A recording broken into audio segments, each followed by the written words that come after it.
Que la grâce et la paix vous soient données de la part de Dieu, notre Père, et de la part de Jésus-Christ, notre Sauveur et notre Seigneur. Amen. Prions le Seigneur. Éternel Dieu, notre Père, toi qui as créé le monde, éternel notre Dieu, toi qui gouvernes aussi le monde. Ce matin, je voudrais te rendre une petite action de grâce, Seigneur, parce que notre Dieu, de la nuit, toi, tu nous as protégés. Toi, tu as veillé sur nous. Tu nous as gardés éternels. Tu nous as mis à l'abri. Tu nous as préservés. Et depuis ce matin, Seigneur, tu nous fais contempler, éternel, cette nouvelle lumière. Tu nous offres, éternel, Seigneur, le nouveau souffle de vie. Nous te sommes infiniment reconnaissants et nous bénissons ton nom. Au nom de Jésus. Amen.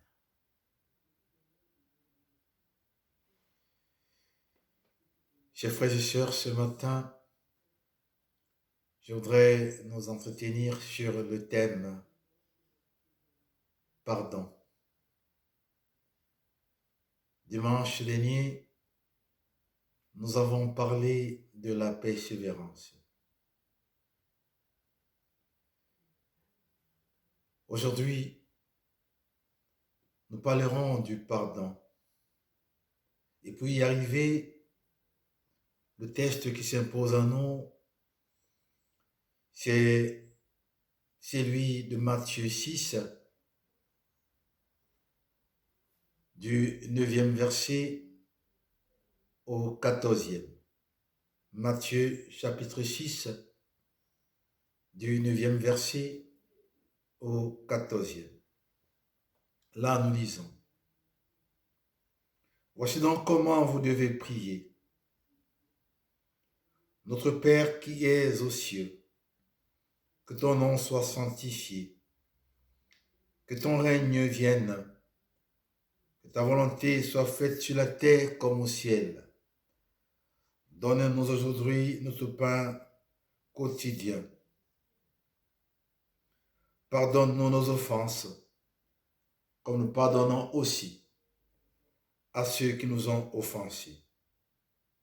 Ne nous laisse pas entrer en tentation, mais délivre-nous du mal, car c'est à toi qu'appartiennent, dans tous les siècles, le règne, la puissance et la gloire. Amen. Si vous pardonnez aux hommes leurs offenses, votre Père céleste vous pardonnera aussi. Mais si vous ne pardonnez pas aux hommes, votre Père ne vous pardonnera pas non plus vos offenses. Seigneur, sanctifie-nous par ta parole, car ta parole est vérité. Amen.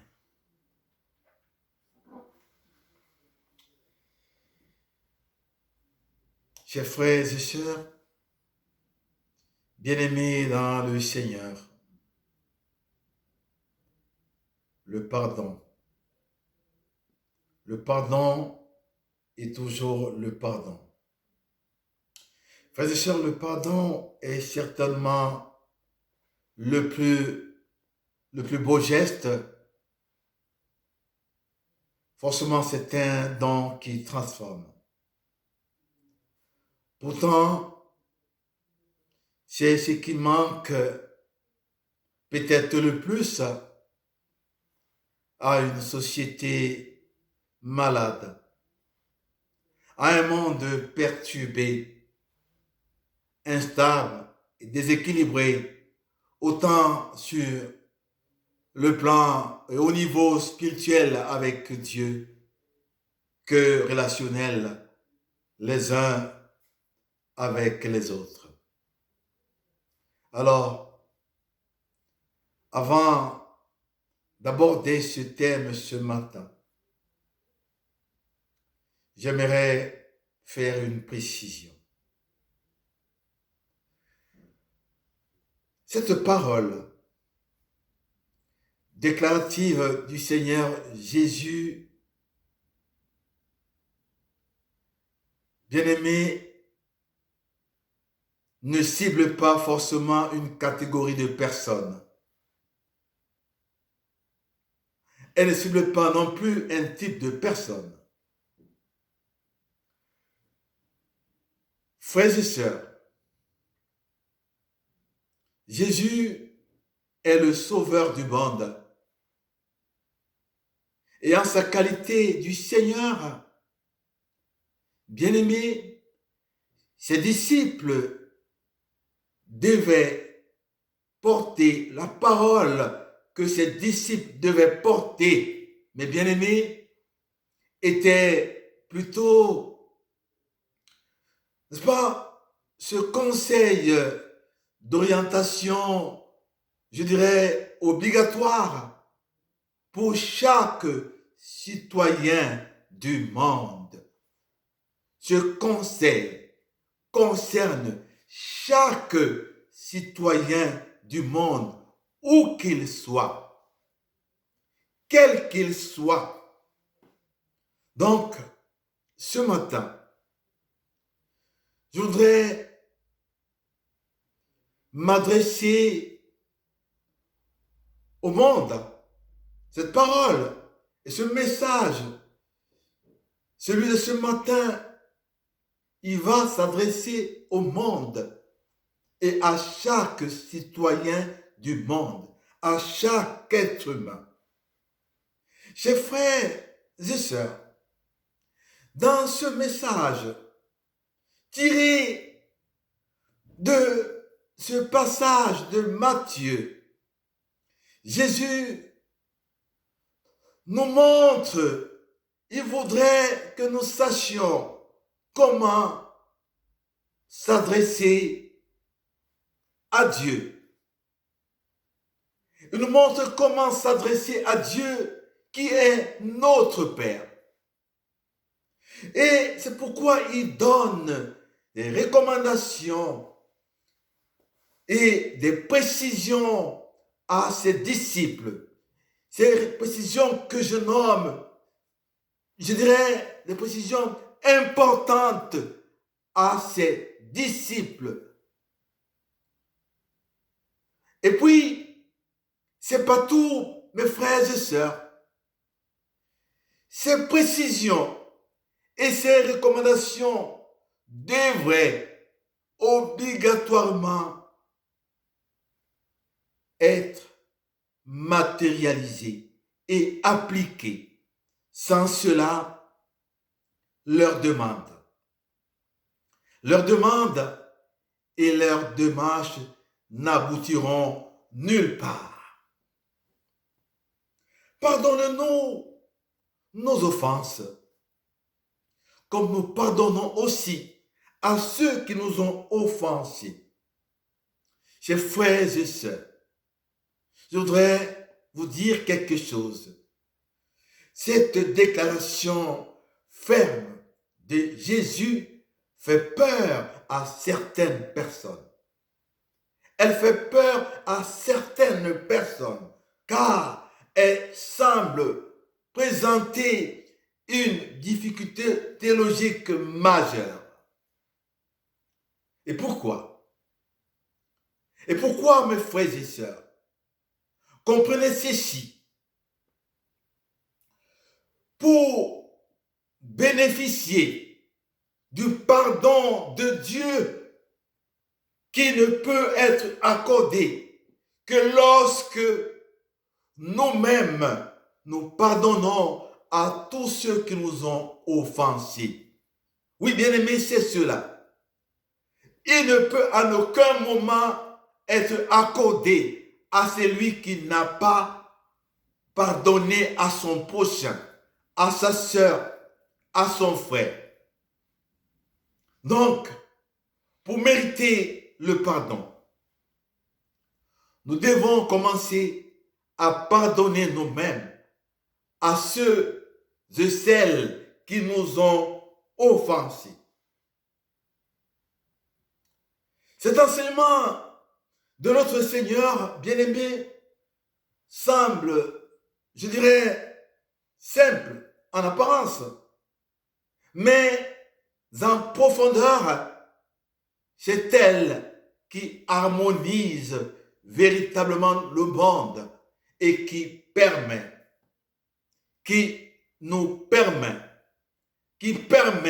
aux uns et aux autres d'obtenir des faveurs de la part de notre Dieu. Mais au regard de nos réalités sociétales, sur quelque sphère que ce soit, il me semble que nous aurions plutôt aimé que la parole, comme nous pardonnons aussi à ceux qui nous ont offensés, ne soit pas mentionnée.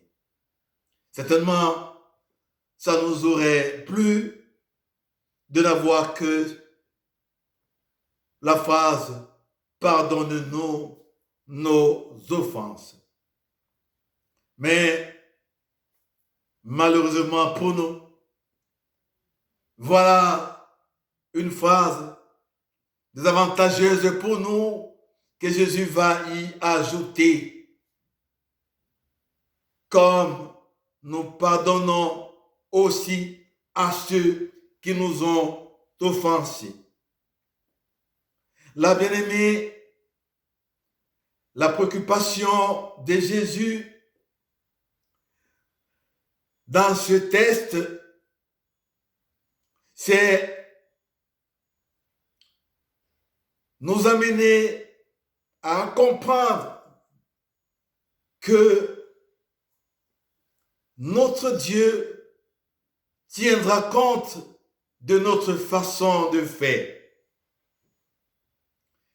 Il traitera les uns et les autres de la même façon que nous-mêmes, de la même façon qu'eux-mêmes traitent les autres. Ça voudrait dire que si tu n'as pas pardonné, tu ne seras pas pardonné. Donc en fait, pour bénéficier et avoir les faveurs de Dieu, tu devais commencer par appliquer, par matérialiser sa parole. Et cette parole qui voudrait que tu accordes le pardon à ton frère et à ta sœur. Et quand tu vas te présenter à Dieu pour lui demander de te pardonner, alors lui, il te pardonnera aussi. Car nous devons savoir que Dieu se limite à ce que nous faisons sur la terre. Et il nous pardonnera de la même façon que nous pardonnons. Donc, prenons conscience de cela. Prenons conscience de cela et parce que le Seigneur en a été clair dans l'enseignement de cette prière à ses disciples. Il leur a dit de dire à Dieu, pardonne-nous nos offenses, comme nous pardonnons aussi à ceux qui nous ont offensés. Ça voudrait dire ceci, et ça n'est tellement clair. Si vous ne pardonnez pas, bien-aimés, Dieu non plus ne vous pardonnera. Je ne pardonne pas, je ne serai pas pardonné.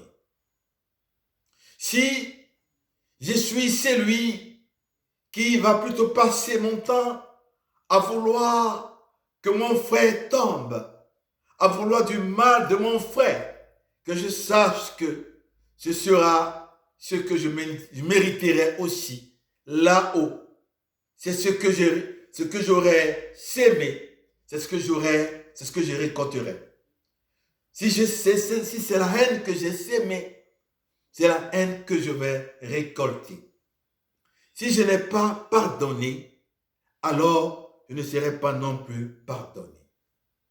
Oui, mes frères et sœurs, nous devons prendre conscience de cette réalité, car en évitant de pardonner, en refusant de pardonner mes bien-aimés, là, je signe moi-même, bien-aimé ici, je suis en train de signer moi-même ma propre sentence de mort. Nous sommes en train de signer nous-mêmes nos propres sentences de mort. Et donc ce matin, c'était un cri d'alarme. C'est un cri d'alarme pour que tu comprennes, pour que tu saches que tu peux encore changer de côté. Tu peux encore décider, bien-aimé, de quitter plutôt cette philosophie ou alors ce regard de la vie qui voudrait que tu maintiennes plutôt ta colère et que tu avances avec ta colère. En avançant avec cette colère, elle ne t'aidera pas. Elle ne te permettra pas d'aller plus loin. Elle ne te permettra pas de bénéficier de la part de Dieu des faveurs. Elle ne te permettra pas d'avancer, d'aller de victoire en victoire dans ta vie. Non, tu devrais aujourd'hui comprendre la nécessité du pardon dans ta vie. Mais pour, bien aimer, bénéficier ou avoir, donc que Dieu puisse t'accorder ce pardon, tu devrais commencer. Tu devrais commencer par toi-même à pardonner à ton prochain, à pardonner à ton frère. Et face à cela, je voudrais te dire, si tu le fais, c'est tant mieux. Oui, bien aimé, c'est tant mieux. Mais sache une chose, que tu es toi-même responsable de ce qui t'arrive. Tu es toi-même responsable de ce qui t'arrive. Que chacun le sache dès maintenant et qu'il prenne d'ores et déjà ses responsabilités.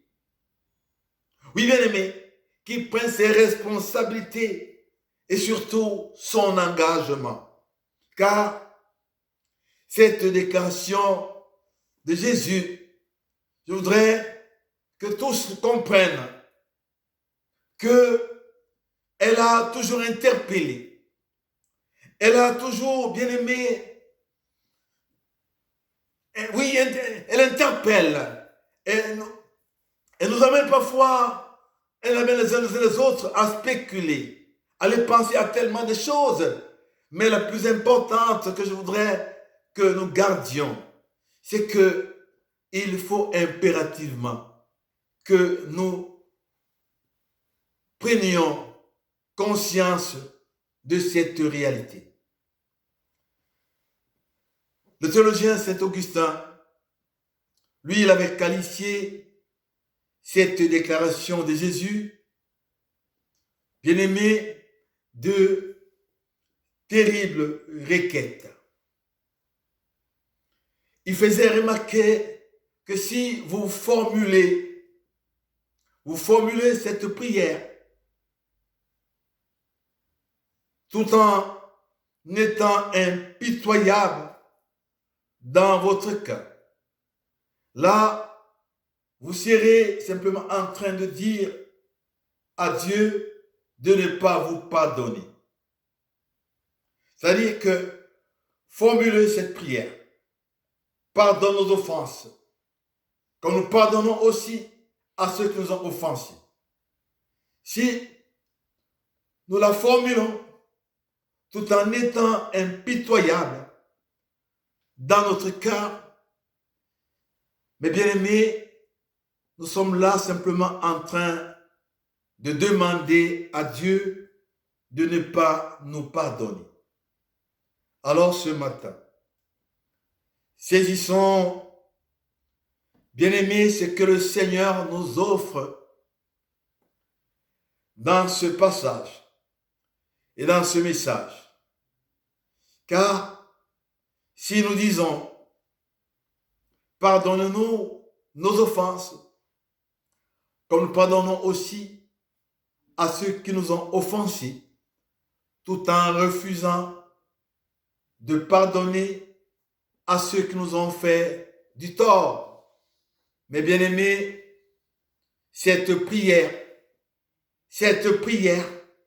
qui devrait être pour toi une bénédiction devient plutôt une malédiction que l'on s'inflige à soi-même.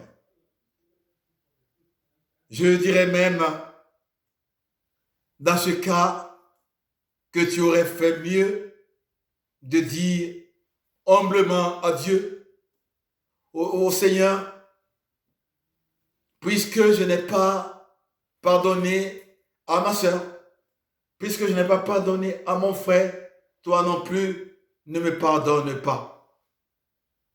Puisque je n'ai pas aimé mon frère, puisque je n'ai pas aimé ma soeur, toi non plus ne m'aimes pas. Puisque j'ai haï mon frère, j'ai haï ma soeur, toi aussi, aime-moi. Voilà ce que tu devrais dire. Simplement. Et ça irait. Parce que toi, tu n'as pas pardonné. Parce que toi, tu n'as pas aimé. Le Seigneur a pourtant dit, aime ton prochain comme toi-même. Aimez-vous les uns les autres. Alors toi, tu as choisi ne pas aimer. Ne pas aimer.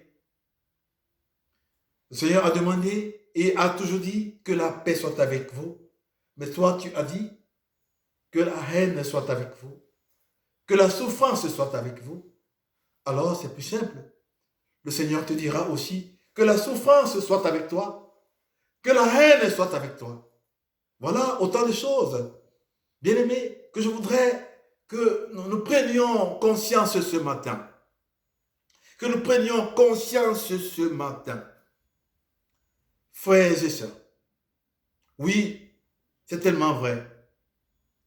De tous les mots employés dans ce texte, le mot le plus important pour notre méditation ce matin est comme. Vis-à-vis de Dieu, ce mot nous rattrape à tous les niveaux.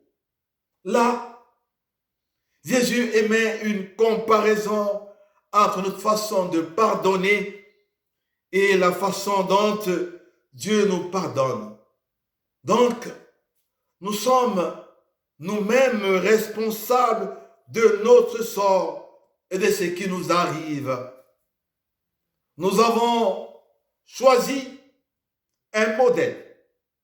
Et vous devez savoir que Dieu va lui aussi utiliser ce modèle dans sa façon de nous traiter. C'est plus simple. C'est notre option. Nous avons choisi de pardonner à nos frères et sœurs. Dieu va opter pour le même modèle en ce qui nous concerne. Nous avons dit, jamais je ne pardonnerai. Dieu va opter pour le même modèle. Et en ce qui concerne le pardon, quand on va pardonner, on doit oublier. On doit effacer. La faute n'existe plus. Parce que le plus souvent, nous pardonnons. Et il nous arrive aussi de revenir sur cette faute. Et pourtant, rappelez-vous, du retour du fils cadet de la parabole du fils prodigue dans Luc, le chapitre 15, du 11e verset au 32e. Quand le fils revient, le père ne numère pas, le père ne réexpose pas la faute commise auparavant par le fils. Il accueille le fils, il lui offre l'amour, il organise la fête pour lui. Et pourtant, entre nous, les êtres humains, ce qui se passe avec nous dans notre monde, c'est que nous voulons toujours énumérer, nous voulons toujours, bien aimé, réexposer, toujours ramener la faute et la poser sur la table. Quand on pardonne, on oublie. Quand on pardonne, bien aimé, on efface. Quand on pardonne, ça n'existe plus. Alors, mes frères et sœurs, engageons-nous ce matin sur les traces de Jésus. Marchons sur son chemin. Et surtout, inscrivons dans notre cœur que le pardon n'est pas un luxe, mais c'est une nécessité. C'est la clé de nos relations avec Dieu et avec les hommes. Car l'esprit de pardon peut opérer des miracles. L'esprit de pardon peut briser les cœurs les plus durs et établir le bon fonctionnement, le bon système de fonctionnement des choses dans le monde. L'esprit du pardon peut rétablir les foyers désunis. L'esprit de pardon, bien-aimé, peut changer les situations les plus désespérées.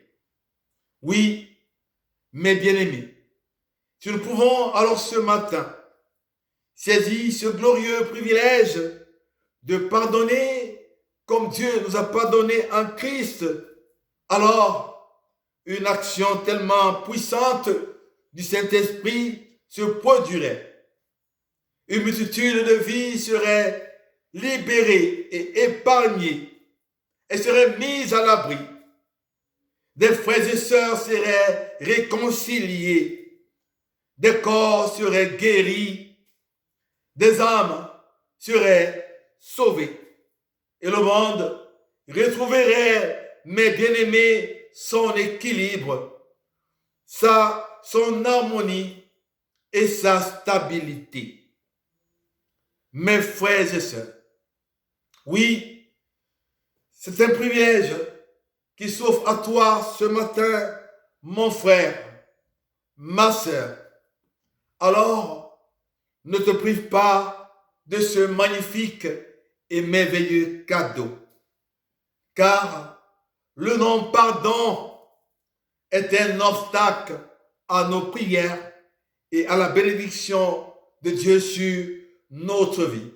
Alors que le pardon, oui, le pardon, mon frère, ma sœur, va t'introduire. Il va nous introduire dans une intimité nouvelle avec le Seigneur. Oui, le pardon va, mon frère, ma sœur, rendre nos prières efficaces.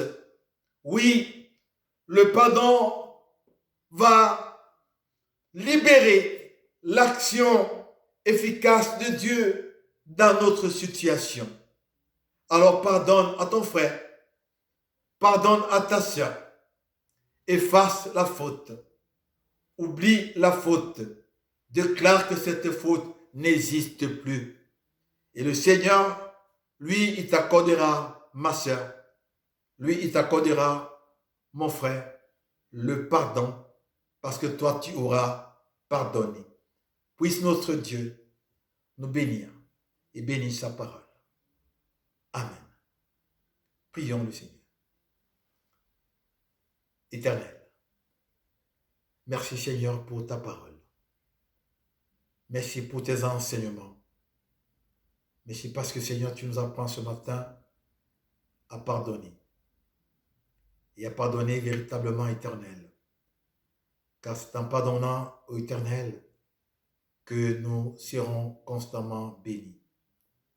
Seigneur, que nous obtiendrons, Éternel, tes faveurs, que nous pouvons avancer dans notre vie, que, Éternel, notre Dieu, nous pouvons être certains, Seigneur, de ta voix comme Père, parce que toi, tu aimerais nous voir tous ensemble t'entourer. Au nom du Père, au nom du Fils et du Saint-Esprit. Amen. Le Seigneur Jésus, au travers de ses disciples, nous a appris à prier en ces termes. Notre Père qui es aux cieux, que ton nom soit sanctifié, que ton règne vienne, que ta volonté soit faite sur la terre comme au ciel. Donne-nous notre pain de ce jour, pardonne-nous nos offenses, comme nous pardonnons aussi à ceux qui nous ont offensés. Ne nous laisse pas entrer en tentation, mais délivre-nous du mal, car c'est à toi qu'appartiennent le règne, la puissance et la gloire au siècle des siècles. Amen. Recevez les bénédictions de la part de notre Dieu. Que Dieu vous bénisse et vous garde. Qu'il fasse, lui, sa face sur vous. Qu'il vous accorde sa grâce. Que l'Éternel tourne sa face vers vous et qu'il vous donne la paix. Allez maintenant dans la paix de votre Dieu. Au nom du Père, au nom du Fils et du Saint-Esprit. Amen.